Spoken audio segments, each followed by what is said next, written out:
বুড়া যখন হয়ে গেছে এখন উঠলে বসতে পারে না, বসলে উঠতে পারে না, কিন্তু নিশা তো মাথার থেকে যায় না, গেছে।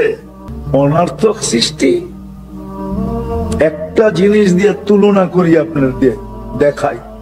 বলেন আমলিয়ার মানুষ, বা আপনারা তো ডেমরা থানার অধীনে, ঠিক না? ডেমরা থানার মানুষ বলেন, দুনিয়ার একটা চোখের গবেষণা লক্ষ লক্ষ ডাক্তার আজ পর্যন্ত কি শেষ করতে পারছে? হ্যাঁ হ্যাঁ না, কতটুক গেল গবেষণা এটা বলতে পারবে? এখানে নাই কেউ সায়েন্সের পড়া, বলতে পারবে? দুনিয়ার লক্ষ লক্ষ ডাক্তার বলতে পারবে যে গবেষণায় কতটুকু গেল? বলতে পারবে না। যে আল্লাহ এক চোখে এরকম কুদরত ফিট করছে, এরকম টেকনোলজি ফিট করছে, এরকম প্রযুক্তি ফিট করছে, এক চোখে 13 কোটি ক্যামেরা, 13 কোটি, দুই চোখে 26 কোটি ক্যামেরা। ও যুবক, তোমার কি মাথা নষ্ট? তোমাকে আল্লাহ অনর্থক তৈরি করছে। শিক্ষিত মানুষগুলা, শিক্ষা কি এটার নাম শিক্ষা যে সে ভাবে তাকে অনর্থক সৃষ্টি করছে? এক চোখে 13 কোটি ক্যামেরা, এটা তো আমার যুক্তি না, উক্তি না, এটা তো আপনার বিজ্ঞান বলতেছে। বর্তমান WHO বলতেছে, বিশ্ব স্বাস্থ্য সংস্থার বিজ্ঞান বলতেছে, এক চোখে 13 কোটি ক্যামেরা, দুই চোখে 26 কোটি ক্যামেরা। দুই চোখে 26 কোটি ক্যামেরা। কোন প্যাথোলজি সেন্টার আছে নিবে আপনার থেকে স্যাম্পল নিবে আর সাথে সাথে রিপোর্ট দিবে? জিহ্বা তো সাথে সাথে রিপোর্ট দেয়। টাচ করতে দেরি, জাল বলতে দেরি করে না। টাচ করতে দেরি, মিঠা বলতে দেরি করে না। টাচ করতে দেরি, তিতা বলতে দেরি করে না। টাচ করতে দেরি, ফিকা বলতে দেরি করে না। যেমন মজা ওটাকে টাচ করতে দেরি, বলতে দেরি করে না। শুধু শুধু তো আল্লাহ বলে না ওয়াফি আনফুসিকুম আফালা তুবসিরুন। তুই তোকে নিয়ে একটু ভাবিস না কেন? এক ফোঁটা পানি এত সুন্দর, হ্যাঁ এত সুন্দর এক ফোঁটা পানি, এক ফোঁটা পানি। ওই পানি দেখলে দেখা যাবে কারো পানির ভিতরে কোনো ডিফারেন্স নাই, শুধু ডিফারেন্স এতটুকু আছে যে নারীর পানির কালার ভিন্ন, পুরুষের পানির কালার ভিন্ন। ওগুলো আমাদেরকে জিজ্ঞেস করে। ওই পানি এরকম এত সুন্দর রূপ যে বিশ্ব সুন্দরীর মুকুট এখন মাথায়। পানি তো সারা দুনিয়াটা একরকমই ছিল, তুই এত সুন্দরী হইলি করতে গা? অনর্থক। কোরআন তো এটাই বুঝায়, আফাসিবতুম আন্নামা খালাকনাকুম আবাস। কবিও এটা বুঝায়, তুঝে দুনহাই কে রহো সবসে আলা, हो जीनत निराली हो फैशन निराला, यूं ही जिया करता है क्या मरने वाला, तुझे हुस्न ज़ाहिर ने धोखे में डाला, जगह जी जगाने का दुनिया नहीं है, ये इबरत की जा है तमाशा नहीं है। তামাশার জন্য আল্লাহ পাঠান নাই। বাহ্যিক দেখা ধোকা খাইতেছি, এই জন্যই আমি কথা শুরু করলাম এটা, যে মানুষ সৃষ্টির ভিতরে সবচেয়ে বুদ্ধিমান প্রাণী বটে, কিন্তু আফসোস, আফসোস মানুষ বাদই দিলাম, মানুষ মুসলমান উম্মতে মুহাম্মাদি যাদের বুদ্ধির পরিচয় দেওয়া উচিত ছিল, আফসোস তারা আজকে বুদ্ধির পরিচয় দিতেছে না। আর বুদ্ধির পরিচয় না দেওয়ার কারণেই মনে হয় সবকিছু থাকা সত্ত্বেও কিছু নাই। সবকিছু থাকা সত্ত্বেও কিছু, আমাদের ডাইনেও কেউ নাই, বামেও কেউ নাই, সামনেও কেউ নাই, পিছেও কেউ নাই, কেউ নাই।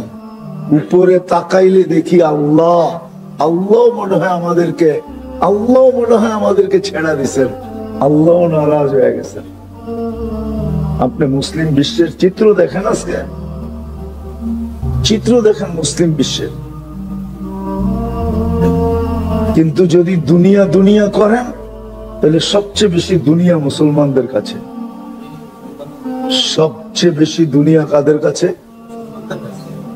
বলুক আমাকে সুইস ব্যাংক আলারা, সুইজারল্যান্ডের মানুষের কয় টাকা আছে সুইস ব্যাংকে, আর মুসলমানদের কয় টাকা আছে বলুক? আমেরিকানদের কয় টাকা আছে বলুক?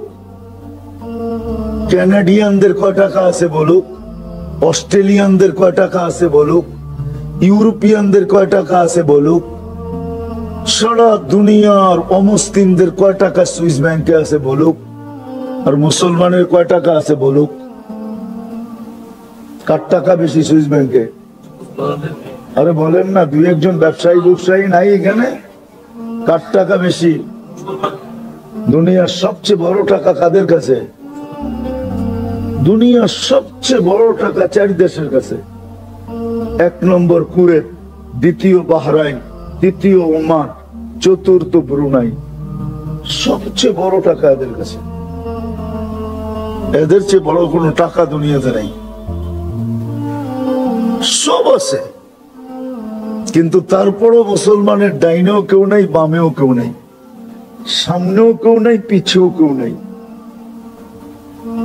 উপরের দিকে তাকাইলে দেখা যায় আল্লাহ আমাদের দিকে আমাদের সাথে নাই, আল্লাহ আমাদের পক্ষে নাই।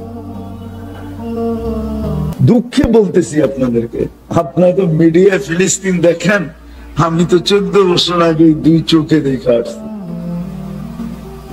আমি তো এখানে বালু বালু চিনি, প্রত্যেকটা মাটির কোণা জানি কি রাখা আছে। কোরআন বলতেছে বারাকনা হাওলা, প্রত্যেকটা মাটির কোণার সাথে বরকত মিশ্রিত আছে। কয়জন নবী শুয়ে আছে আপনারা জানেন না, আমি জানি কয়জন নবী ওইখানে শুয়ে আছে। ইব্রাহিম আলাইহিস সালামের মতো নবী শুয়ে আছে, মুসা আলাইহিস সালামের মতো নবী শুয়ে আছে। সাহাবা তো বাদই দিলাম, আমি চিনি ফিলিস্তিন কি জিনিস।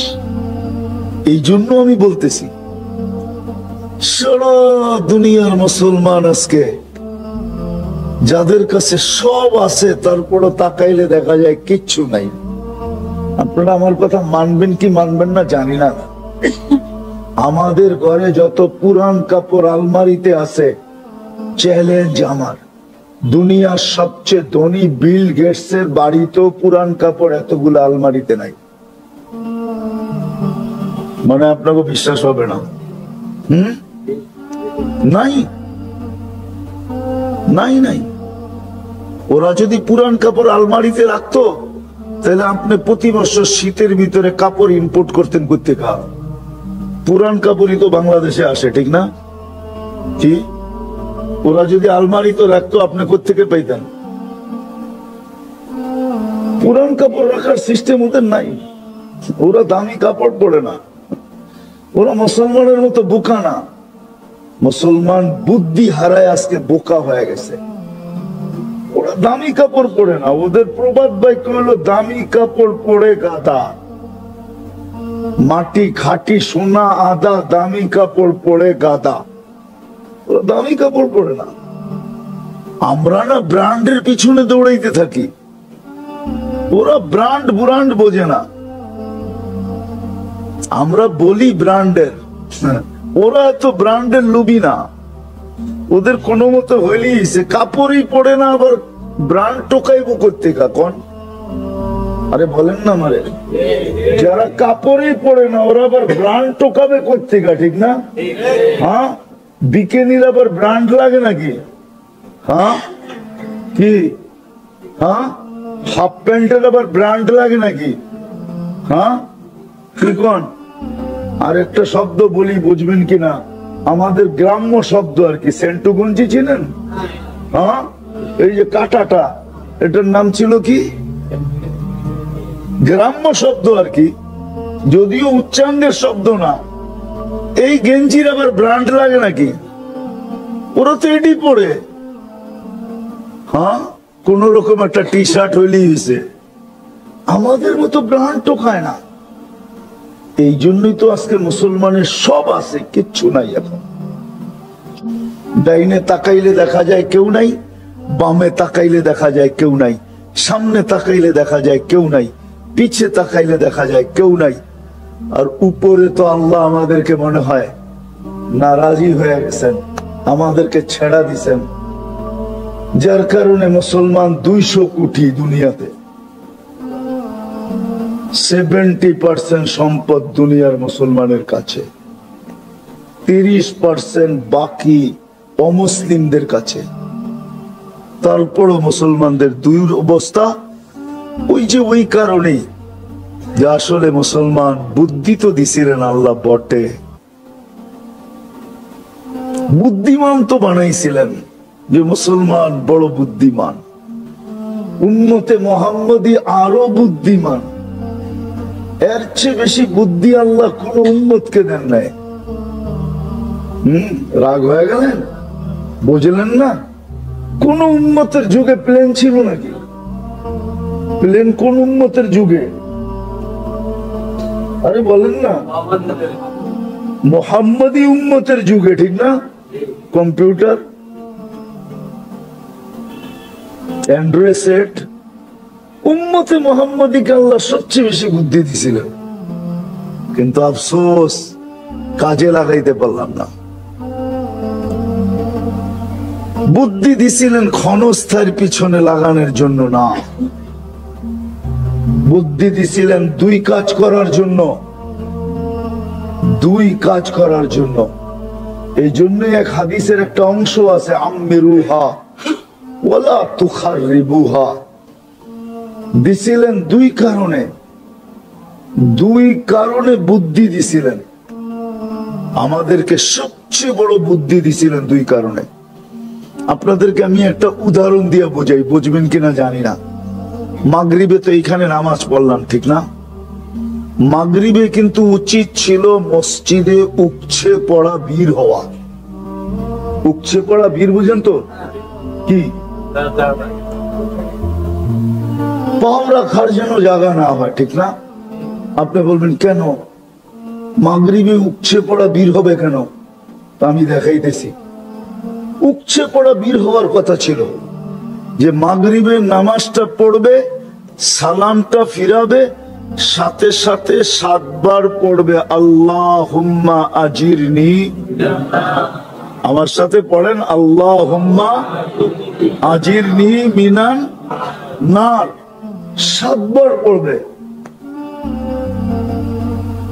বুদ্ধি দেখাইতেছি, বুদ্ধিমানের কাজ এটা ছিল যে মাগরিবে উপচে পড়া ভিড় হবে কেন? সালাম ফিরাবো, 7 বার পড়বো আল্লাহুম্মা আজিরনি, সাথে সাথে দুজক থেকে মুক্ত। জান্নাতের প্রবেশপত্র হাতে।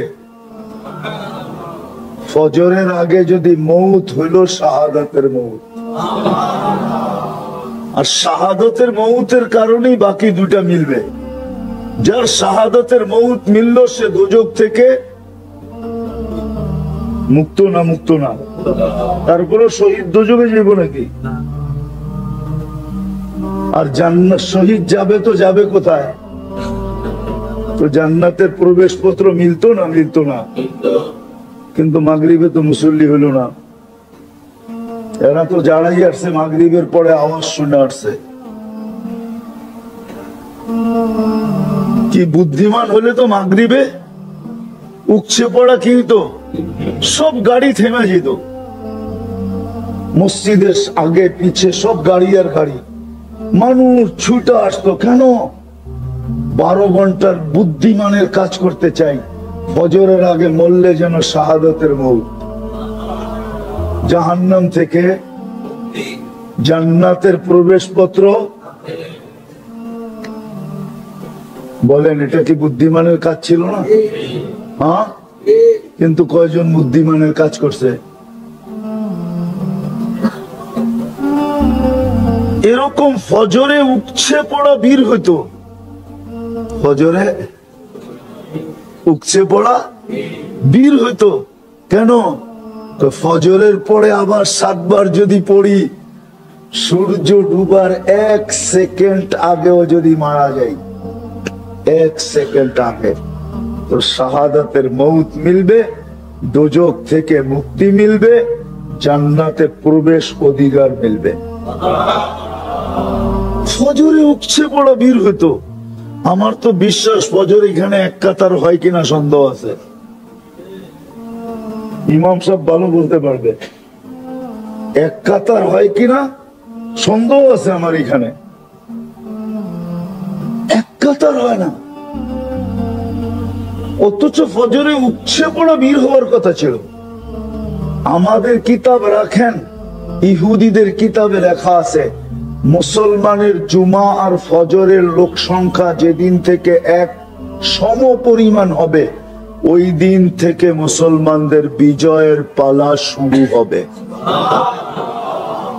আর যতদিন পর্যন্ত জুমা আর ফজরের সংখ্যা সমান ছিল, ততদিন মুসলমানদের হাতের ভিতরে বিজয়ের চাবি ছিল। মুসলমান থেকে বিজয় কেউ ছিনে নিতে পারে না। এই জন্য এক জায়গায় আল্লাহ রসুল চিৎকার দিয়া বলছে, মা বিকুম ইদা উমিতাতিস সালাহ, ওই দিন তোমাদের কি হবে, কি দুরবস্থা হবে, যেই দিন তোমাদের জীবন থেকে নামাজ মরে যাবে। যা হোক, আমি কথা গুছায় নিয়ে আসতেছি, শেষ জায়গায় চলে আসছি। মেরে দোস্ত, আল্লাহ তো আমাদেরকে বুদ্ধিমান বানাইছেন, কিন্তু নিজেকে নিজে প্রশ্ন করা উচিত, আমি কি বুদ্ধির পরিচয় দিতেছি? এক বুদ্ধিমান হলো এই ছোট জীবনটায় বুদ্ধিমান হওয়া, মানুষের কাছে বুদ্ধিমান হওয়া, মানুষের সামনে বুদ্ধিমান হওয়া, মানব সমাজে বুদ্ধিমানের পুরস্কার পাওয়া। আরেকটা হলো আল্লাহর কাছে বুদ্ধিমান হওয়া, আল্লাহর রসুলের কাছে বুদ্ধিমান হওয়া। আল্লাহর কাছে বুদ্ধিমান হওয়ার, আল্লাহর কাছে বুদ্ধিমান কে? যে বুদ্ধিটাকে দুই কাজে লাগায়। কয় কাজে? যেটার ইঙ্গিত একটু আগে আমি হাদিসের ভিতরে বলছিলাম। আল্লাহ ইঙ্গিত দিয়েছেন, আম্মিরুহা ওয়ালা তুখাররিবুহা, ওটাকে যে আবাদ করার জন্য লাগায়, আখিরাতকে আবাদ করার জন্য। মেরে আজিজো, রাগ হয়েন না। দুনিয়ার মানুষ যতই ভালোবাসা দেখ না কেন, মরতে দেরি, বন্ধন ছিন্ন হতে দেরি হবে না। কবরে রাইখা আসবে, কবরে রাইখা আসবে, আর কখনো যে খবর নেবে না। বৎসরের পর বৎসর পার হয়ে যাবে, বাবার মাথার কাছে দাঁড়ানোর সুযোগ পর্যন্ত হবে না। ওটা তো বাদেই দিলাম, দাঁড়ায় না, দাঁড়ায় না, দাঁড়ায় না। আরে বেরে দোস্ত, অডেলও যদি রেখা যায়, 1000 কোটি টাকাও যদি রেখা যায়, 1000 কোটি টাকা, আমি নাম বলবো না, আমি চিনি, বাংলাদেশের লোক চিনি। সন্তানকে 1000 কোটি টাকার সম্পদ দেয়া গেছে, কিন্তু শেষ পর্যন্ত নিজের কামরায় নিজের মৌত হয় নাই। ওই নিজের বানানো গ্যারেজের ভিতরে, গাড়ির গ্যারেজের ভিতরে তার মৌত হয়েছে। আমি নাম বলবো না, নাম বললে আপনারাও চিনবেন। সন্তানরা গ্যারেজে থাকতে দিছে। যান ঢাকা শহরের বৃদ্ধাশ্রম গুলা যায় দেখা আসেন, ওইখানে কারা বাস করে দেখা আসেন। যায় বৃদ্ধাশ্রমে কাদেরকে রেখা আসছে দেখা আসেন। যায় আপনার আমার মতো গরিবের মা বাবা, কাদের মা বাবা? বিত্তশালীদের মা বাবা। ঈদ ওইখানে, খুশি ওইখানে, সারাদিন চোখের পানি ঝরাইতে থাকে। সত্য এটাই। বুদ্ধির পরিচয় দেন, মৌত হইতে দেরি, ছিন্ন হইতে দেরি হবে না। যদিও ওইটা বলতে গেলে লম্বা হয়ে যাবে। যদিও বাবার কবরের পাশে দাঁড়াইলে, বাবার কবরের পাশে দাঁড়াইলে গ্রামার বলে মনে হয় বাবা দেখে, মনে হয় বাবা। নাইলে আমরা কবরে সালাম দেই কি, আসসালামু আলাইকা ইয়া। আপনি যদি সে নাই শোনে নাই দেখে, তো আপনি এই সালাম দেন কি করে? হুজুর বলো গ্রামার হিসাবে, আপনি হুজুর বলেন গ্রামার হিসাবে, এই দোয়া এই সালাম দেয় কি করে? গ্রামার তো বলে এই সালাম দেওয়া যায় না, ঠিক না? যদি না শোনে, যদি না দেখে, এটা আলাদা আলোচ্য বিষয়। উচিত ছিল বাপার কবরের পাশে যেয়ে দাঁড়ানো, কিছু পয়লা ওনাকে দেওয়া। এইখানে তো একজনও নাই যে ডেলি সকালবেলা উঠা বাপের নামে 1 টাকা দান করে, মার নামে 1 টাকা, এটা তার জীবনের অংশ। এই 2 টাকা দেওয়া ব্যতীত দিন শুরু করে না, দিনের কাজ শুরু করে না, এরকম একজনও এখানে নেই। একজন বলে আছে, এটা আমার ওয়াজ শুনে মনে হয় শুরু করছে, একজনও নাই। একজন আছে যে ডেলি 1 টাকা বাপের নামে মার নামে 1 টাকা দিয়া দিনের কর্ম শুরু করে, 2 জনের নামে 2 টাকা, ডেলি 2 রাকাত নামাজ পড়ে মা বাবার জন্য, নফল 2 রাকাত। কয়জন আছি? ওই একজনই হাত উঠাবে, আর কেউ না। উচিত ছিল এই জন্য বুদ্ধির পরিচয় দিয়ে আল্লাহ আমাদেরকে বানাইছেন বুদ্ধিমান, বুদ্ধিমান বানাইছেন। এই জন্য উমর রাদিয়াল্লাহু তাআলা আনহু বলছে, ইয়া রাসূলুল্লাহ, কবরে যাওয়ার পরে বুদ্ধিটা থাকবে না বিলুপ্ত হয়ে যাবে? তা আল্লাহর রাসূল বলছে, আকাল, তোর বুদ্ধি আরো বেড়ে যাবে। বলছে তাইলে কোনো চিন্তা নাই। আর দুনিয়াকে দেখাই দিছেন আসলেই চিন্তা নাই, আসলেই শুয়ে আছে কই? আল্লাহর রাসূলের পাশে, ঠিক না? আসলে বুদ্ধিমান ছিলেন উনি। জিজ্ঞাসা করছে মরার পরে বুদ্ধি বিলুপ্ত হয়ে যাবে? আল্লাহর রাসূল বলছে না, বুদ্ধি আরো বেড়ে যাবে। বলছে চিন্তা নাই। তাইলে বুদ্ধি 2 জায়গায় লাগানো দরকার ছিল। একটা হলো আখিরাতকে আবাদ করার জন্য, ওইখানে কেউ কারো না, কেউ এখন যতই আপনজনের পরিচয় দেখ না কেন, যতই মায়া বলুক না কেন, যতই মমতা বলুক না কেন, যতই ভালোবাসা বলুক না কেন, যতই লেখা হোক না কেন শিরি আর ফরহাদের কাহিনী, লাইলি আর মজনুর কাহিনী, যতই লেখা হোক না কেন, মরতে দেরি, সব ভালোবাসা উড়ে যেতে দেরি হবে না, কেউ কারো না। সত্য এটাই। এই জন্য বলছে বুদ্ধিমানের কাজ ওটাকে আবাদ করো। জীবনটা কিন্তু তোমার ছোট, যাত্রাটা কিন্তু চলমান, কিছুর উপরেই তোমার কন্ট্রোল নাই, না দেহের উপরে কন্ট্রোল, না জীবনের উপরে কন্ট্রোল। বিদায় তুমি ওটাকে আবাদ করো, আম্মিরুহা, ওটাকে আবাদ করো, ওটাকে ধ্বংস করো না, ওটার পিছে বুদ্ধি লাগাও। কিভাবে ওটা আবাদ হবে? ওই বুদ্ধি যেটা একটু আগে আমি দেখাইলাম, যে বুদ্ধিমানের কাজ ছিল মাগরিবের সময় আজান হইতে দেরি, উম্মতে মুহাম্মদী মসজিদে উপচে পড়া বীর হইতে দেরি হইতো না। ফজরের আজান হইতে দেরি, মসজিদে উপচে পড়া বীর হইতে দেরি হইতো না। তাইলে আজকে রাজত্ব আমাদের হাতেই থাকতো, বিজয়ের চাবি আমাদের হাতেই থাকতো, আমাদের হাত থেকে কোনোদিন বিজয় ছিনা যেত না।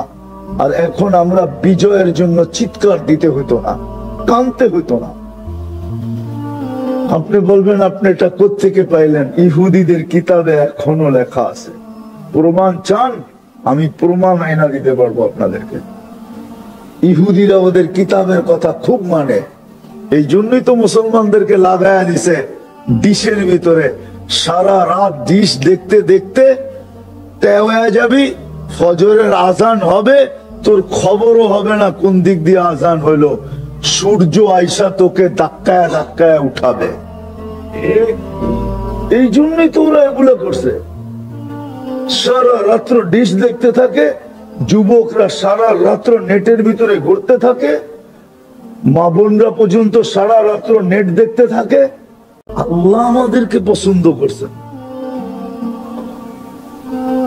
আল্লাহর পছন্দের মূল্য কিরকম?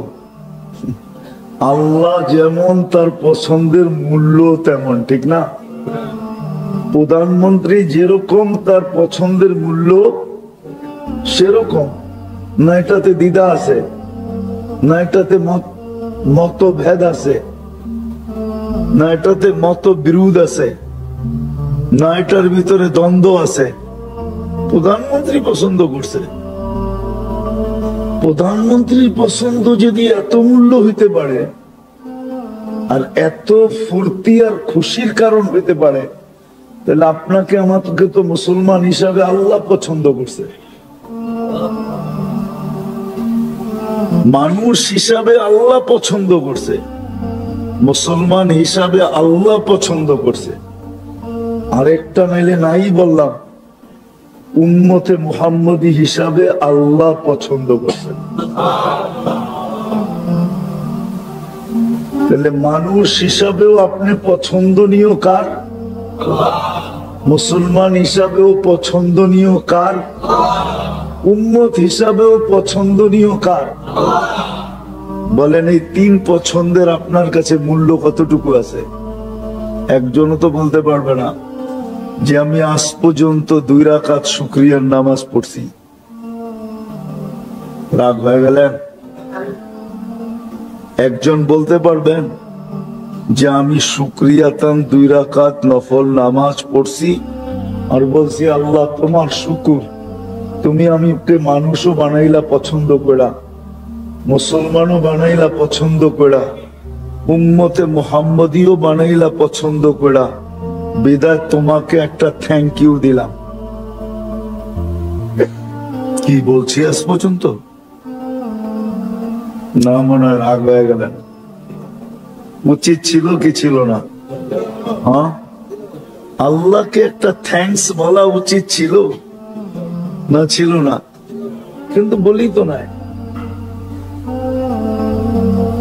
তো বুদ্ধির পরিচয় যেখানে দেওয়া দরকার ছিল মুসলমানকে, আফসোস মুসলমান ওইখানে বুদ্ধির পরিচয় দেয় না।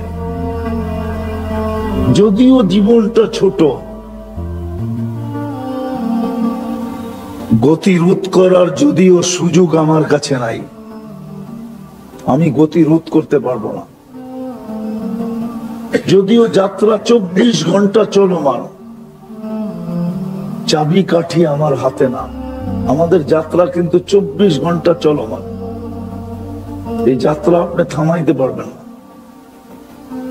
আমরা থামি কিন্তু যাত্রা থামে না। আমরা থামি কিন্তু যাত্রা থামে না। আমাদের যাত্রা কিন্তু মৌতের দিকে। আমরা কিন্তু সবাই কবরের যাত্রী। আমি গতকালকের কাহিনী আপনাকে আমাকে শোনাই দিছি, জ্যান্ত কাহিনী, বড় ব্যথাওয়ালা কাহিনী। সবকিছু ওকে হয়ে গেছে, ছেলে মেয়ে বউ বাচ্চা সবকিছু, টিকিট পর্যন্ত ওকে হয়ে গেছে, আমেরিকা চলে যাবে। কিন্তু কালকে স্ট্রোক করছে, এখনো হিমাগারে আছে। মনে হয় 5টায় বাইয়েরা নামছে, আমেরিকার থেকে আইসা মা নামছে, হয়তো আজকে রাত্রে দাফন হয়ে যাবে। বলেন কতগুলা স্বপ্ন ছিল, বলেন কতগুলো স্বপ্ন ছিল। কালকে আমি ওইখানে ছিলাম, বানসারামপুর, আমারই পরিচিত। আমি ওখানে পৌঁছার পরে আমাকে ফোন দিয়েছে যে আমার হুজুর আমি আসতেছি, আমার বাইক তো এই অবস্থা হয়ে গেছে, আমি এখন এয়ারপোর্টে আছি, প্লেনে উঠবো। বলেন কতগুলো স্বপ্ন ডুবে গেছে। আমাদের জীবনে এরকম ঘটবে। বিদায় কথাকে আমি গুছায় নিয়ে আসতেছি, লম্বা করতে চাইতেছি না, সুযোগও নাই। 8:30টায় নামাজ, 7:30 বাজতে চলছে। কিন্তু বুদ্ধির পরিচয় যেখানে দেওয়া দরকার ছিল, একটা মানুষ হিসাবে, একজন মুসলমান হিসাবে, একজন উম্মতে মুহাম্মদী হিসাবে বুদ্ধির পরিচয় যেখানে দেওয়া দরকার ছিল, আমরা বুদ্ধির পরিচয় এখানে দিতেছি না। কিন্তু যাত্রা কিন্তু আমাদের চলমান, আমরা কিন্তু ধাবমান। ধায়া চলছি, ওই দিকেই বাড়তেছি। রাত্র আমাদেরকে ওই দিকেই বাড়াইতেছে। যাত্রার পরিসমাপ্তির দিকেই কিন্তু প্রতিদিন রাত্র আমাদেরকে আগায় দিতেছে, দিন আইসা আবার আমাদেরকে আগায় দিতেছে। কখনো রাত্র আগায় দেয়, কখনো দিন আগায় দেয়, আমাদেরকে কিন্তু যাত্রার পরিসমাপ্তির দিকে আগায় দিতেছে। কার পরিসমাপ্তি কখন ঘটে যাবে জানি না। যার কাছ থেকে আসছি তার কাছে চলে যাব। এটা কিন্তু আমাদের অর্জন না, যদিও আমি আর বলি, বলে না আমার সমাজ তো বলে জীবনটা আমার, আমার জীবন আমি কাটাবো, যেমন খুশি তেমন কাটাবো। এই যে এক প্রবাদ বাক্য, কি বলেন জীবনটা কি আমার? যদি আমার হতো তাহলে কন্ট্রোল কোথায়? আমার হাতে তো কোনো কন্ট্রোলই নেই, আছে নাকি? হ্যাঁ, কোনো কন্ট্রোলই তো আমার নাই, ঠিক না? তাহলে এটা আমার হলো কি করে? সত্য এটাই, জীবনটা আমার না। যদিও আমি ব্যবহার করি, যদিও আমি ব্যবহার করি আমি, কিন্তু এটা আমার না। দেহটা যদিও বলি আমার দেহ, কিন্তু আসলে দেহটা আমার না। দেহটা যদি আমার হতো তাইলে আমার দাড়িগুলা পাকলো কি করে? আমি তো পাকা কোনোদিন চাই নাই।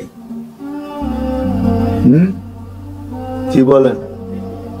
আমি তো কোমরের শক্তি দুর্বল হোক এটা কোনোদিন চাই নাই। আজকে তো বসলে উঠতে পারে না, উঠলে বসতে পারে না, ঠিক না? এক সময় তো কিছুই মনে হইতো না, ঠিক না?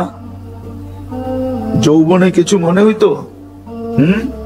মনে হইতো পাহাড় সমতল সবই সমান, ঠিক না? পাহাড় আর সমতল সবই সমান। এখন তো দোতলায় উঠতে পারে না। পারেন? অনেক কষ্ট হয়। চারতলায় হলে তো কোনো কথাই নেই, ঠিক না? তো দেহটাও আমার না, জীবনটাও আমার না। যদিও আমরা বলি আমার জীবন আমি কাটাবো, যেমন খুশি তেমন কাটাবো, আমার দেহ আমি দিব, যাকে খুশি তাকে দিব, আসলে একটাও আমার না। যাক, যেটা আমি বুঝাইতে চাইতেছি, জীবনটা কিন্তু ছোট, কখন পরিসমাপ্তি ঘটবে জানি না। বুদ্ধির পরিচয় দেওয়া উচিত যে আমি যে বুদ্ধিমান, এটার পরিচয় দেওয়া উচিত। যদিও মানুষ সৃষ্টির ভিতরে সবচেয়ে বুদ্ধিমান প্রাণী, মানুষকে সবাই বুদ্ধিমান বলে, আর এটাও সত্য, সৃষ্টির ভিতরে মানুষের চেয়ে বুদ্ধিমান কোন প্রাণী আল্লাহ তৈরি করেন নাই। মানুষ সবচেয়ে বুদ্ধিমান, কিন্তু বুদ্ধিটাকে যেখানে কাজে লাগাইতেছি এটার জন্য আল্লাহ দিছিলেন না মানুষকে বুদ্ধিটা। ক্ষণস্থায়ীর পিছে বুদ্ধিকে লাগানো এটা বুদ্ধিমানের কাজ ছিল না, কেননা দুনিয়াটা ক্ষণস্থায়ী, অল্প কয়েক দিনের। যদি তা না হইতো তাহলে আমাদের দেশে সারা দুনিয়াতে অগণিত অগণিত ঐতিহ্য পাওয়া যেত না। সারা দুনিয়াতে অগণিত ঐতিহ্য পাওয়া যায়। ঐতিহ্য পর্যন্ত সোনারগাঁ ঐতিহ্য, ঠিক না? ঐতিহ্য না? ইশাখার রাজধানী, পুরাণ ঐতিহ্য, ঠিক না? বিক্রমপুরের রাজা বীর বিক্রম, পুরাণ ঐতিহ্য, ঠিক না? কি বলেন? পুরান ঢাকার আহসান মঞ্জিল, নওয়াব আহসানুল্লাহর বাড়ি, পুরাণ ঐতিহ্য, ঠিক না? লালবাগ কিলা, পুরাণ ঐতিহ্য, ঠিক না? তাহলে এই ঐতিহ্যগুলো হাজারো লক্ষ কোটি ঐতিহ্য দুনিয়াতে পাওয়া যেত না। ঐতিহ্যগুলা কিছু আমাদেরকে শিখায়। এই জন্যই কবি বলেন, পুরান এলাকার লোক তো আপনারা কিছু উর্দু বুঝলেও বুঝতে পারেন, এই জন্যই কবি বলে মিলে খাক মে আহলে শাহ कैसे कैसे জমি খা গই নওজওয়ান कैसे कैसे আজল নে না ছোড়া কেসরা না দারা, মৌত আজ পর্যন্ত কাউকে ছাড়ে নাই। আর কাউকে ছাড়বেও। अजल ने न छोड़ा किसरा न दारा, उसी से सिकंदर सा फाते भी देहारा। सिकंदरेर मतो बादशाहकेও हार मानते হয়েছে, ঠিক না? पड़ा रह गया यही ठाट सारा, শুধু ঐতিহ্য রাখা আছে। আকবরের মতো বাদশাহ এখন ভিক্ষা করে, মনে হয় বোঝেন নাই? আকবরের মতো বাদশাহ এখন, আপনি আকবরের মাজার দেখতে যান, ওর মাজার দেখতে হলে উপর থেকে নামতে হবে আপনাকে। দিল্লিতে রাখা আছে, উপর থেকে যখন নামবেন, মাজার দেখা যখন বাহির হবেন, তো আপনাকে হাত পাতবে একজন, 2 টাকা দিয়া যাও। যদি জিজ্ঞাসা করেন কেন, তো বলবে মোমবাতি জ্বালাবো বা আগরবাতি কিনবো, 2 টাকা দিয়া যাও। আসলে তো ভিক্ষা ও করে না, আকবরই করতেছে, ঠিক না? মোমবাতির জন্য এখন ভিক্ষা করতেছে, আগরবাতির জন্য ভিক্ষা করতেছে। ঐতিহ্য থেকে যাবে, লক্ষ কোটি ঐতিহ্য দুনিয়ার ভিতরে রয়ে গেছে। ঘুরলে দেখা যায় যে কত ঐতিহ্য দুনিয়ার ভিতরে রাখা আছে। আমি তো আপনাদেরকে ঘুরে বলতেছি, খালেদ রাদিয়াল্লাহু তাআলা আনহু একা যেই কিলা স্বাধীন করছেন রুমিদের থেকে, আমি 2008-এ ওই কিলা দেখতে গেছিলাম। দেওয়াল এত উঁচা, দেখতে গেলে টুপি পরা যায়। মাথা এতটুকু ঘুরায়া বেকা করে ওটার চূড়া দেখতে হয় দেওয়ালে। আমি পায়ে হাইটা পুরা দেখতে পারি নাই, পরে গাড়িতে বসতে হয়েছে। কিন্তু উনি একা স্বাধীন করছেন এটাকে। ওই ঐতিহ্য এখনো রাখা আছে, আমাদের ঐতিহ্য থেকে যাবে, কিন্তু আমরা থাকবো না, এটাই সত্য। এই জন্যই কবি বলেন, তুঝে বচপন নে বরসোं खिलाया, जवानी ने मजनू बनाया, बचपन ने बरसों खिलाया। बचपन যখন ছিল, বাচ্চা কাল যখন ছিল, তখন চলার ভঙ্গি ভিন্ন ছিল, ঠিক না?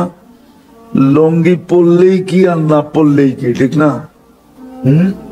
পরলেও কিছু বলে নাই কেউ, না পরলেও কিছু না বলছে, বলে নাই। জওয়ানি নে মজনু বানায়া, যৌবন যখন আসছে তো মাতাল হয়ে গেছে, ঠিক না?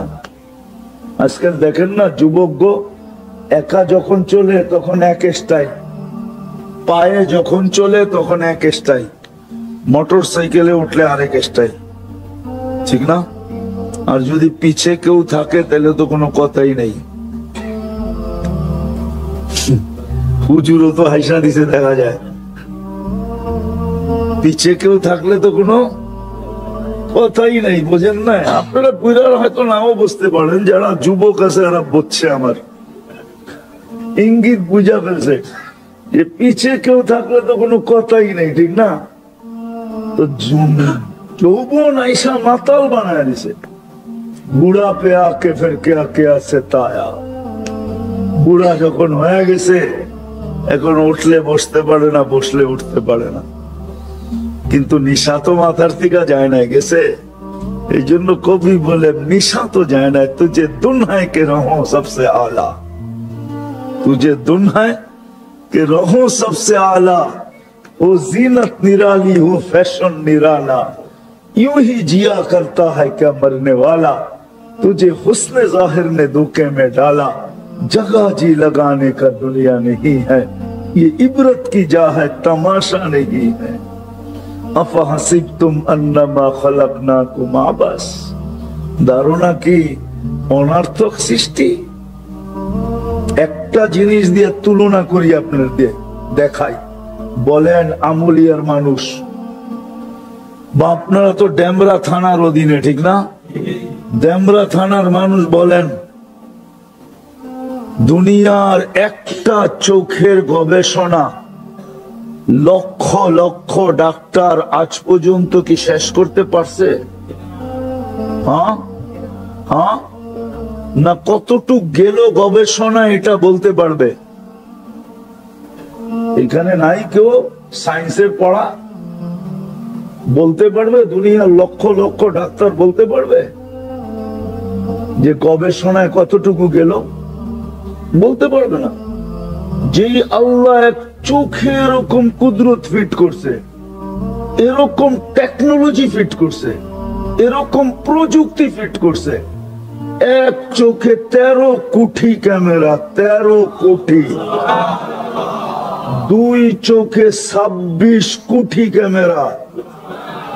ও যুবক, তোমার কি মাথা নষ্ট? তোমাকে আল্লাহ অনার্থক তৈরি করছে। শিক্ষিত মানুষগুলা, শিক্ষা কি এটার নাম শিক্ষা যে সে বাবে তাকে অনার্থক সৃষ্টি করছে?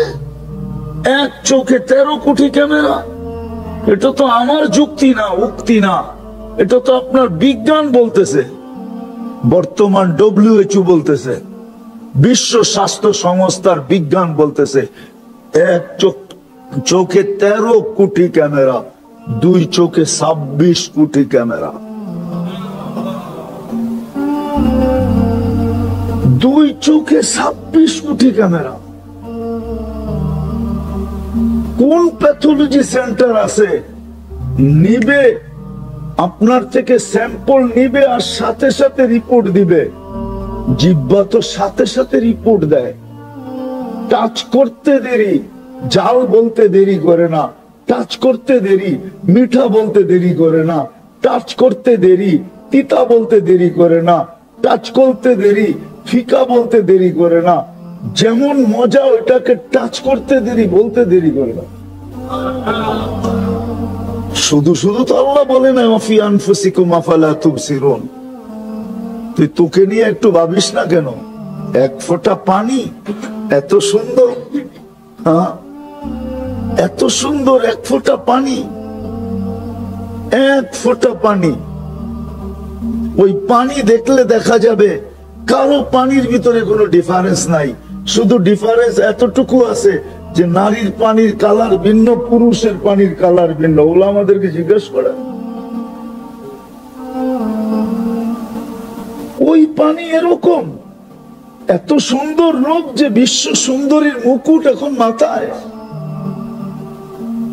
পানি তো সারা দুনিয়াটা একরকমই ছিল, তুই এত সুন্দরী হইলি করতে গা? অনার্থক। কোরআন তো এটাই বুঝায়, আফাসিবতুম আন্নামা খালাকনাকুম আবাস।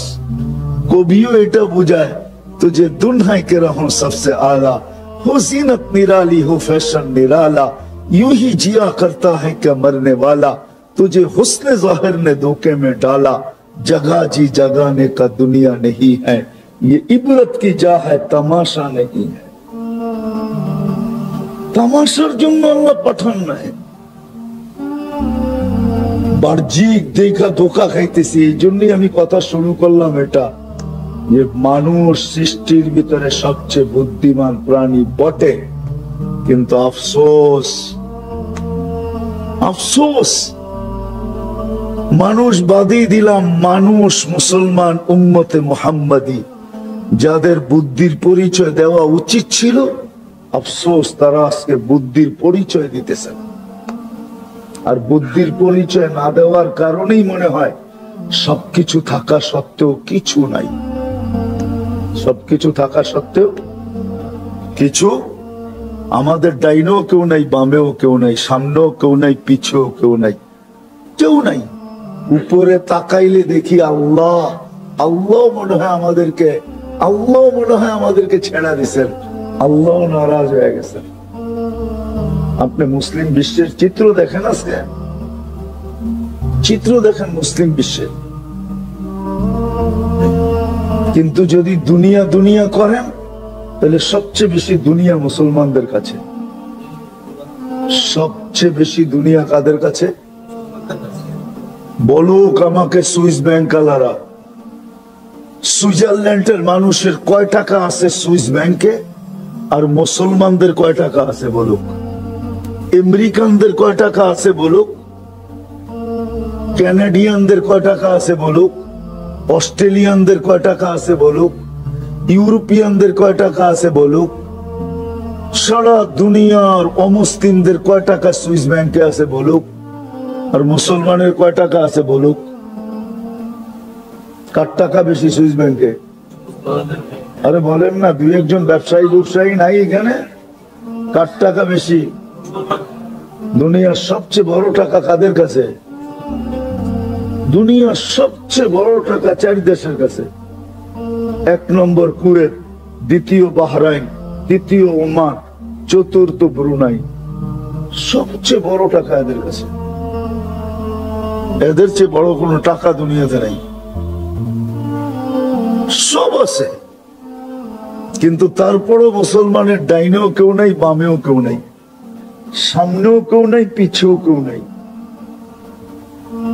উপরের দিকে তাকাইলে দেখা যায় আল্লাহ আমাদের দিকে আমাদের সাথে নাই, আল্লাহ আমাদের পক্ষে নাই। দুঃখে বলতেছি আপনাদেরকে, আপনারা তো মিডিয়া ফিলিস্তিন দেখেন, আমি তো 14 বছর আগে 2 চোখে দেখা আসছি। আমি তো এখানে বালু চিনি, প্রত্যেকটা মাটির কোনা জানি কি রাখা আছে। কোরআন বলতেছে বারাক না হাওলা, প্রত্যেকটা মাটির কোনার সাথে বরকত মিশ্রিত আছে। কয়জন নবী শুয়ে আছে আপনারা জানেন না, আমি জানি কয়জন নবী ওইখানে শুয়ে আছে। ইব্রাহিম আলাইহিস ইসলামের মতো নবী শুয়ে আছে, মুসা আলাইহিস ইসলামের মতো নবী শুয়ে আছে। সাহাবা তো বাদই দিলাম, আমি চিনি ফিলিস্তিন কি জিনিস। এই জন্য আমি বলতেছি, সারা দুনিয়ার মুসলমান আজকে যাদের কাছে সব আছে, তারপরও তাকাইলে দেখা যায় কিচ্ছু নাই। আপনারা আমার কথা মানবেন কি মানবেন না জানি না। আমাদের ঘরে যত পুরান কাপড় আলমারিতে আছে, চ্যালেঞ্জ আমার, দুনিয়ার সবচেয়ে ধনী বিল গেটস এর বাড়িতেও পুরান কাপড় এতগুলো আলমারিতে নাই। মানে আপনাকে বিশ্বাস হবে না। নাই নাই নাই। ওরা যদি পুরান কাপড় আলমারিতে রাখতো, তাহলে আপনি প্রতি বছর শীতের ভিতরে কাপড় ইম্পোর্ট করতেন করতে খাওয়া। পুরান কাপড়ই তো বাংলাদেশে আসে, ঠিক না? কি ওরা যদি আলমারি তো রাখতো, আপনি কোত্থেকে পাইতেন? পুরান কাপড় রাখার সিস্টেম ওদের নাই। ওরা দামি কাপড় পরে না, ওরা মুসলমানের মতো বোকা না। মুসলমান বুদ্ধি হারায় আজকে বোকা হয়ে গেছে। ওরা দামি কাপড় পরে না, ওদের প্রবাদ বাক্য হলো দামি কাপড় পরে গাদা। মাটি খাটি সোনা আদা, দামি কাপড় পরে গাদা। ওরা দামি কাপড় পরে না। আমরা না ব্র্যান্ডের পিছনে দৌড়াইতে থাকি, ওরা ব্র্যান্ড বোঝে না। আমরা বলি ব্র্যান্ডের, ওরা এত ব্র্যান্ডের লুবি না। ওদের কোনো মতো হইলেই সে কাপড়ই পড়ে না, আবার ব্র্যান্ড টোকাইবো করতে কখন? আরে বলেন না মারে, যারা কাপড়ই পড়ে না ওরা আবার ব্র্যান্ড টোকাবে করতে, ঠিক না? হ্যাঁ, বিকেনির আবার ব্র্যান্ড লাগে নাকি? হ্যাঁ কি? হ্যাঁ, হাফ প্যান্টের আবার ব্র্যান্ড লাগে নাকি? হ্যাঁ কি কোন? আর একটা শব্দ বলি, বুঝবেন কিনা, আমাদের গ্রাম্য শব্দ আর কি। সেন্টু গঞ্জি চিনেন? হ্যাঁ, এই যে কাটাটা, এটার নাম ছিল কি? গ্রাম্য শব্দ আর কি, যদিও উচ্চাঙ্গের শব্দ না। এই গেঞ্জির আবার ব্র্যান্ড লাগে নাকি? ওরা তো এটি পরে। হ্যাঁ, কোন রকম একটা টি শার্ট হইলেই হয়েছে। আমাদের মতো ব্র্যান্ড টোকায় না। এই জন্যই তো আজকে মুসলমানের সব আছে, কিচ্ছু নাই। এখন ডাইনে তাকাইলে দেখা যায় কেউ নাই, বামে তাকাইলে দেখা যায় কেউ নাই, সামনে তাকাইলে দেখা যায় কেউ নাই, পিছে তাকাইলে দেখা যায় কেউ নাই।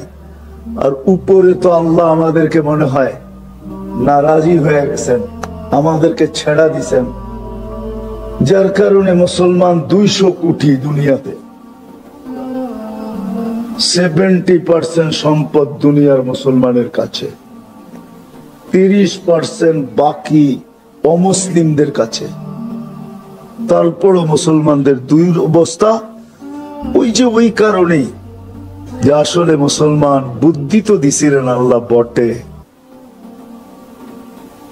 বুদ্ধিমান তো বানাইছিলেন, যে মুসলমান বড় বুদ্ধিমান, উম্মতে মুহাম্মদী আরো বুদ্ধিমান।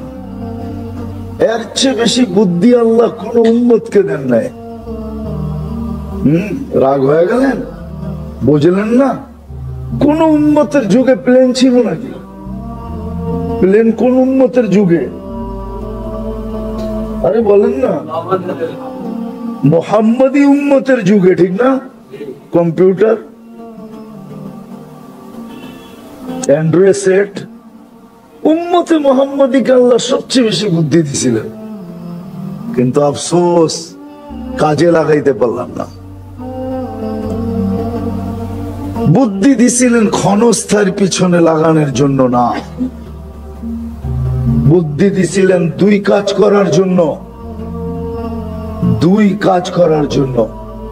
এই জন্য এক হাদিসের একটা অংশ আছে, আম্মিরুহা ওয়ালা তুখাররিবুহা। দিছিলেন দুই কারণে, দুই কারণে বুদ্ধি দিছিলেন আমাদেরকে, সবচেয়ে বড় বুদ্ধি দিছিলেন দুই কারণে। আপনাদেরকে আমি একটা উদাহরণ দিয়ে বুঝাই, বুঝবেন কিনা জানি না। মাগরিবে তো এইখানে নামাজ পড়লাম, ঠিক না? মাগরিবে কিন্তু উচিত ছিল মসজিদে উপচে পড়া ভিড় হওয়া। উপচে পড়া ভিড় বুঝেন তো কি? পাও রাখার জন্য জায়গা না হয়, ঠিক না? আপনি বলবেন কেন মাগরিবে উপচে পড়া ভিড় হবে কেন? তা আমি দেখাইতেছি। উপচে পড়া ভিড় হওয়ার কথা ছিল যে মাগরিবের নামাজটা পড়বে, সালামটা ফিরাবে, সাথে সাথে 7 বার পড়বে আল্লাহুম্মা আজিরনি। আমার সাথে পড়েন, আল্লাহুম্মা আজিরনি মিনান নার। 7 বার পড়বে। বুদ্ধি দেখাইতেছি, বুদ্ধিমানের কাজ এটা ছিল যে মাগরিবে উপচে পড়া ভিড় হবে কেন? সালাম ফিরাবো, 7 বার পড়বো আল্লাহুম্মা আজিরনি, সাথে সাথে দুজক থেকে মুক্ত। জান্নাতের প্রবেশ পত্র হাতে। ফজরের আগে যদি মউত হইল শাহাদাতের মউত, আর শাহাদাতের মউতের কারণেই বাকি দুটা মিলবে। যার শাহাদাতের মউত মিলল সে দুজক থেকে মুক্ত না? মুক্ত না। তারপরে শহীদ দুজকে যাবো নাকি? আর জান্নাত শহীদ যাবে তো যাবে কোথায়? তো জান্নাতের প্রবেশ পত্র মিলতো না? মিলতো না। কিন্তু মাগরিবে তো মুসল্লি হলো না। এরা তো যারাই আসছে মাগরিবের পরে আওয়াজ শুনে আসছে। কি বুদ্ধিমান হলে তো মাগরিবে উপচে পড়া কি হতো? সব গাড়ি থেমে যেত, মসজিদের আগে পিছে সব গাড়ি আর গাড়ি, মানুষ ছুটে আসতো। কেন? 12 ঘন্টার বুদ্ধিমানের কাজ করতে চাই। ফজরের আগে মরলে যেন শাহাদাতের মউত, জাহান্নাম থেকে জান্নাতের প্রবেশ পত্র। বলেন এটা কি বুদ্ধিমানের কাজ ছিল না? হ্যাঁ, কিন্তু কয়জন বুদ্ধিমানের কাজ করছে? এরকম ফজরে উপচে পড়া ভিড় হইতো। ফজরে উপচে পড়া ভিড় হইতো কেন? তো ফজরের পরে আবার 7 বার যদি পড়ি, সূর্য ডুবার 1 সেকেন্ড আগেও যদি মারা যায়, 1 সেকেন্ড আগে, তো শাহাদাতের মউত মিলবে, দোজখ থেকে মুক্তি মিলবে, জান্নাতে প্রবেশ অধিকার মিলবে। ফজরে উপচে পড়া ভিড় হইতো। আমার তো বিশ্বাস ফজর এখানে এক কাতার হয় কিনা সন্দেহ আছে। ইমাম সাহেব ভালো বলতে পারবে, এক কাতার হয় কিনা সন্দেহ আছে আমার এখানে। এক কাতার হয় না, অথচ ফজরে উপচে পড়া ভিড় হওয়ার কথা ছিল। আমাদের কিতাব রাখেন, ইহুদিদের কিতাবে লেখা আছে মুসলমানের জুমা আর ফজরের লোক সংখ্যা যেদিন থেকে এক সম পরিমাণ হবে, ওই দিন থেকে মুসলমানদের বিজয়ের পালা শুরু হবে। আর যতদিন পর্যন্ত জুমা আর ফজরের সংখ্যা সমান ছিল ততদিন মুসলমানদের হাতের ভিতরে বিজয়ের চাবি ছিল। মুসলমান থেকে বিজয় কেউ ছিনিয়ে নিতে পারে না। এই জন্য এক জায়গায় আল্লাহ রসুল চিৎকার দিয়া বলছে, মা বিকুম ইদা উমিতাতিস সালাহ, ওই দিন তোমাদের কি হবে, কি দুরবস্থা হবে যেই দিন তোমাদের জীবন থেকে নামাজ মরা যাবে। যা হোক, আমি কথা গুছায় নিয়ে আসতেছি, শেষ জায়গায় চলে আসছি। মেরে দোস্ত, আল্লাহ তো আমাদেরকে বুদ্ধিমান বানাইছে, কিন্তু নিজেকে নিজে প্রশ্ন করা উচিত, আমি কি বুদ্ধির পরিচয় দিতেছি? এক বুদ্ধিমান হলো এই ছোট জীবনটায় বুদ্ধিমান হওয়া, মানুষের কাছে বুদ্ধিমান হওয়া, মানুষের সামনে বুদ্ধিমান হওয়া, মানব সমাজে বুদ্ধিমানের পুরস্কার পাওয়া। আর একটা হলো আল্লাহর কাছে বুদ্ধিমান হওয়া, আল্লাহর রসুলের কাছে বুদ্ধিমান হওয়া। আল্লাহর কাছে বুদ্ধিমান হওয়ার, আল্লাহর কাছে বুদ্ধিমান কে? যে বুদ্ধিটাকে দুই কাজে লাগায়। কয় কাজে? যেটার ইঙ্গিত একটু আগে আমি হাদিসের ভিতরে বলছিলাম। আল্লাহ ইঙ্গিত দিয়েছেন, আম্মিরুহা ওয়ালা তুখাররিবুহা, ওটাকে যে আবাদ করার জন্য লাগায়, আখিরাতকে আবাদ করার জন্য। মেরে আজিজো, রাগ হয়েন না।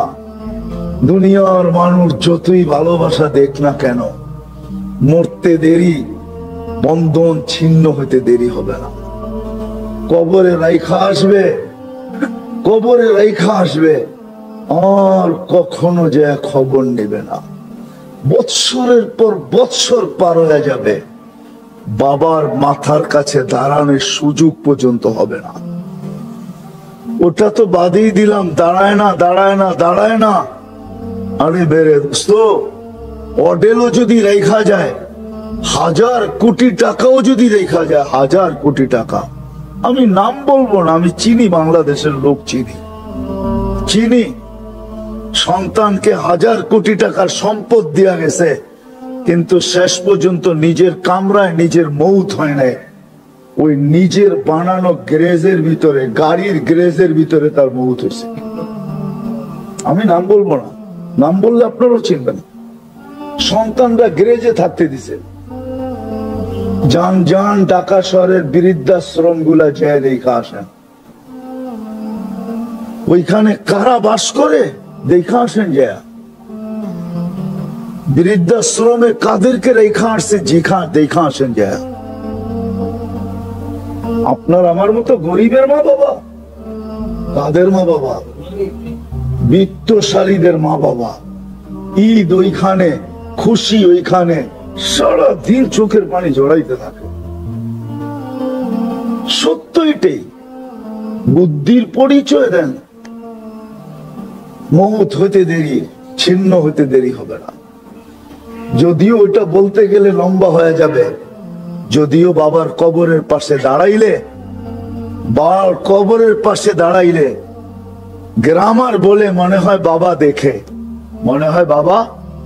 নাইলে আমরা কবরে সালাম দেই কি, আসসালামু আলাইকা ইয়া ইয়া। আপনি যদি সে নাই শোনে নাই দেখে, তো আপনি এই সালাম দেন কি করে? হুজুর বলো গ্রামার হিসাবে, আপনি হুজুর বলেন গ্রামার হিসাবে, এই দোয়া, এই সালাম দেয় কি করে? গ্রামার তো বলে এই সালাম দেওয়া যায় না, ঠিক না? যদি না শোনে, যদি না দেখে, এটা আলাদা আলোচ্য বিষয়। উচিত ছিল বাপার কবরের পাশে যেয়ে দাঁড়ানো, কিছু পয়লা ওনাকে দেওয়া। এইখানে তো একজনও নাই যে ডেলি সকালবেলা উঠা বাপের নামে 1 টাকা দান করে, মার নামে 1 টাকা। এটা তার জীবনের অংশ। এই 2 টাকা দেওয়া ব্যতীত দিন শুরু করে না, দিনের কাজ শুরু করে না। এরকম একজনও এখানে নেই। একজন বলে আছে, এটা আমার ওয়াজ শুনে মনে হয় শুরু করছে। একজন নাই, একজন আছে শুধু, যে ডেলি 1 টাকা বাপের নামে মার নামে 1 টাকা দিয়া দিনের কর্ম শুরু করে, 2 জনের নামে 2 টাকা, ডেলি 2 রাকাত নামাজ পড়ে মা বাবার জন্য, নফল 2 রাকাত। কয়জন আছি? ওই একজনই হাত উঠাবে, আর কেউ না। উচিত ছিল। এই জন্য বুদ্ধির পরিচয় দিই। আল্লাহ আমাদেরকে বানাইছেন বুদ্ধিমান, বুদ্ধিমান বানাইছেন। এই জন্য ওমর রাদিয়াল্লাহু তাআলা আনহু বলছে, ইয়া রাসূলুল্লাহ, কবরে যাওয়ার পরে বুদ্ধিটা থাকবে না বিলুপ্ত হয়ে যাবে? আল্লাহর রাসূল বলছে, আকাল, তোর বুদ্ধি আরো বেড়ে যাবে। বলছে তাইলে কোনো চিন্তা নাই। আর দুনিয়াকে দেখাই দিছেন আসলেই চিন্তা নাই, আসলেই শুয়ে আছে কই? আল্লাহর রাসূলের পাশে, ঠিক না? আসলে বুদ্ধিমান ছিলেন উনি। জিজ্ঞাসা করছে মরার পরে বুদ্ধি বিলুপ্ত হয়ে যাবে? আল্লাহর রাসূল বলছে না, বুদ্ধি আরো বেড়ে যাবে। বলছে চিন্তা নাই। তাইলে বুদ্ধি 2 জায়গায় লাগানো দরকার ছিল। একটা হলো আখিরাতকে আবাদ করার জন্য, যেন ওইখানে কেউ কারো না, কেউ এখন যতই আপনজনের পরিচয় দেখ না কেন, যতই মায়া বলুক না কেন, যতই মমতা বলুক না কেন, যতই ভালোবাসা বলুক না কেন, যতই লেখা হোক না কেন শিরি আর ফরহাদের কাহিনী, লাইলি আর মজনুর কাহিনী, যতই লেখা হোক না কেন, মরতে দেরি, সব ভালোবাসা উড়ে যেতে দেরি হবে না, কেউ কারো না। সত্য এটাই। এই জন্য বলছে বুদ্ধিমানের কাজ ওটাকে আবাদ করো। জীবনটা কিন্তু তোমার ছোট, যাত্রাটা কিন্তু চলমান, কিছুর উপরেই তোমার কন্ট্রোল নাই, না দেহের উপরে কন্ট্রোল, না জীবনের উপরে কন্ট্রোল। বিদায় তুমি ওটাকে আবাদ করো, আম্মিরুহা, ওটাকে আবাদ করো, ওটাকে ধ্বংস করো না, ওটার পিছে বুদ্ধি লাগাও। কিভাবে ওটা আবাদ হবে? ওই বুদ্ধি যেটা একটু আগে আমি দেখাইলাম, যে বুদ্ধিমানের কাজ ছিল মাগরিবের সময় আজান হইতে দেরি, উম্মতে মুহাম্মদী মসজিদে উপচে পড়া বীর হইতে দেরি হইতো না। ফজরের আজান হইতে দেরি, মসজিদে উপচে পড়া বীর হইতে দেরি হইতো না। তাইলে আজকে রাজত্ব আমাদের হাতেই থাকতো, বিজয়ের চাবি আমাদের হাতেই থাকতো, আমাদের হাত থেকে কোনোদিন বিজয় ছিনা যেত না। আর এখন আমরা বিজয়ের জন্য চিৎকার দিতে হইতো না, কাঁদতে হইতো না। আপনি বলবেন আপনি এটা কোত্থেকে পাইলেন? ইহুদিদের কিতাবে এখনো লেখা আছে। প্রমাণ চান? আমি প্রমাণ আইনা দিতে পারবো আপনাদেরকে। ইহুদিরা ওদের কিতাবের কথা খুব মানে, এই জন্যই তো মুসলমানদেরকে লাগায়া দিছে ডিশের ভিতরে। সারা রাত ডিশ দেখতে দেখতে তেও হয়ে যাবি, ফজরের আজান হবে, তোর খবরও হবে না কোন দিক দিয়ে আজান হইলো। সূর্য আইসা তোকে ধাক্কায় ধাক্কায় উঠাবে। এই জন্যই তো ওরা এগুলো করছে। সারা রাত্র ডিশ দেখতে থাকে, যুবকরা সারা রাত্র নেটের ভিতরে ঘুরতে থাকে, মা বোনরা পর্যন্ত সারা রাত্র নেট দেখতে থাকে।